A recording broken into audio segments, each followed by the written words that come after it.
Morning, guys. Welcome to day 258 until I am a YouTube millionaire.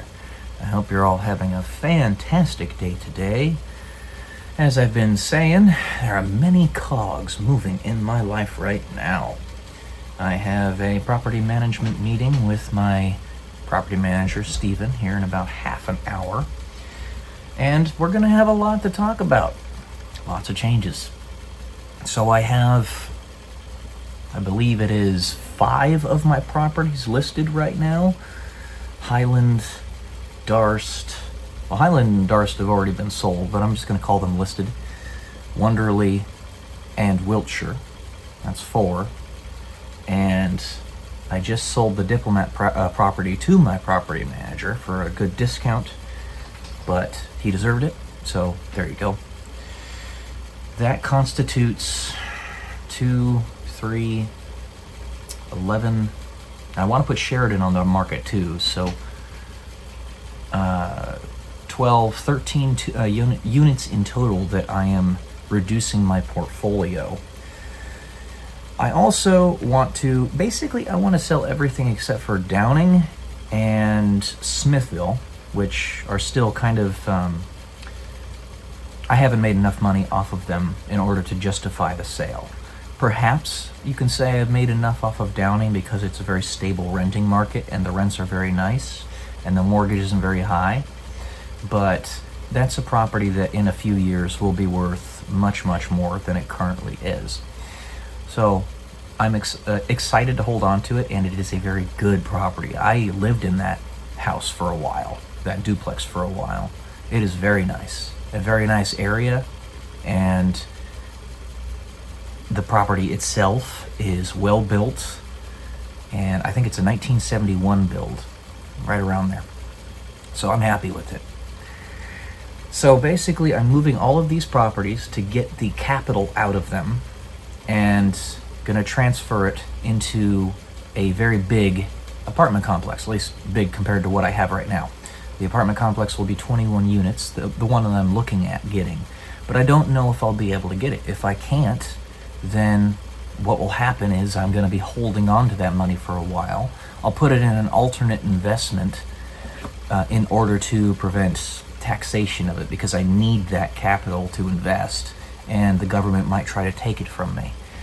There's always stuff that you have to deal with. The government provides those opportunities to make it so that they don't take the money. Basically, you have to just prove to them that you're going to spend it on a bigger investment, which I'm going to. So, for instance, let's say that I get $500,000 that I don't have to put anywhere. Well, I'll take it and I'll put it in Bitcoin or something. Maybe I'll put it in the S&P 500 leveraged trading account.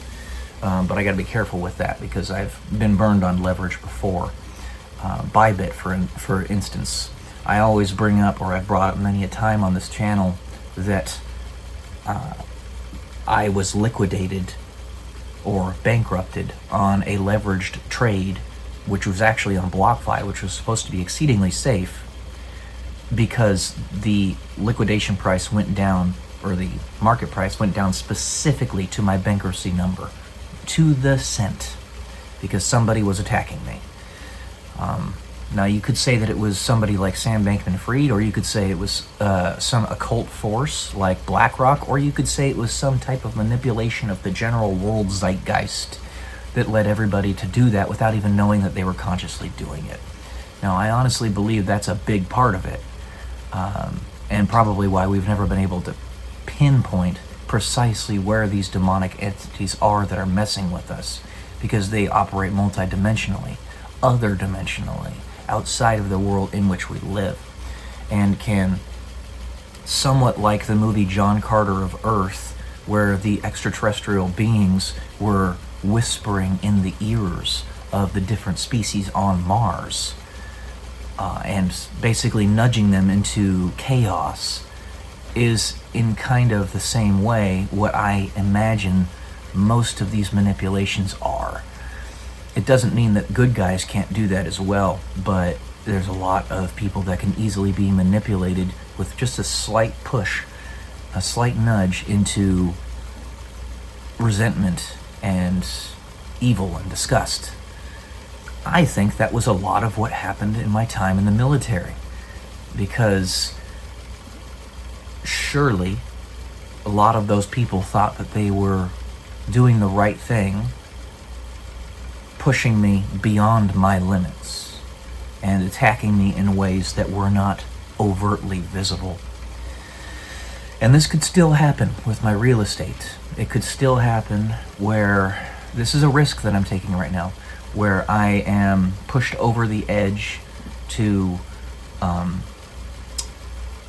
business collapse, because maybe the market tumbles and I can't sell for the prices that I'm shooting for. Maybe interest rates change and the price of the property I'm trying to purchase goes up by $1 million or something. It could be any number of things. My timing has never been good because of those manipulations of the underlying zeitgeist of humanity by the demonic parasite that's messing with us. It's a real thing.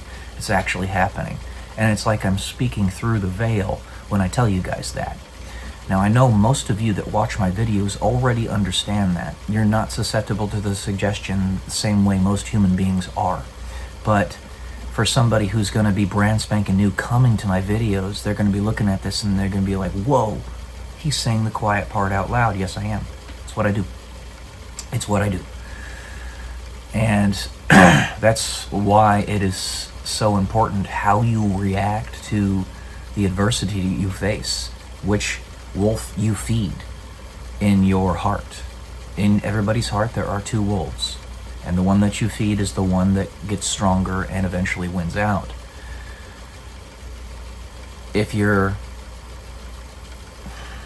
There's another layer to this, in that you can be told that something you're doing is good, and you allow yourself to be deceived that it is.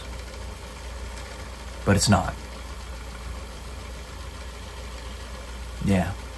I've been wanting to say that for a while in those specific words, that there's an underlying zeitgeist. We all know this, to which we are all subjected in some way, shape, or form.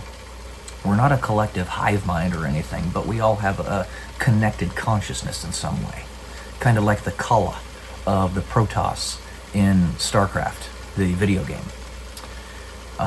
Now for them, it was a bit more centralized than it is with us, and therefore more easily manipulated, and more easily leading to the control of individual entities within that zeitgeist connection. But it's still there even with us. We're not a collective hive mind. We're not one mind, but we do have one mind connection. So that's what I'll say with this. There's another video that's going to be posted today, Mission to Europa. This one's actually going to be for tomorrow. Trying something, tinkering, a little bit new with the channel, see if it makes things better. It looks like most of my viewers actually are live on YouTube around 11 to 12 p.m. my time. So I figure, you know what, might as well do a premiere at 11, see if that helps. I think it will, at least a little bit. And then, keep working with it. Just poking around, seeing what works best. I switched to 5 p.m. a little while back, a couple weeks ago, just to see what effect it would have. And the views are down from where they were before. Makes sense. But they weren't really creeping back up. They shoot up at about midnight by 50% or so, and then they level off. So I'm trying this now to see if it'll go back to what I'm shooting for. And it makes sense. Before I decided the 5 p.m. posting schedule, I was originally posting at about 10 a.m. So, let's see, guys. Alright.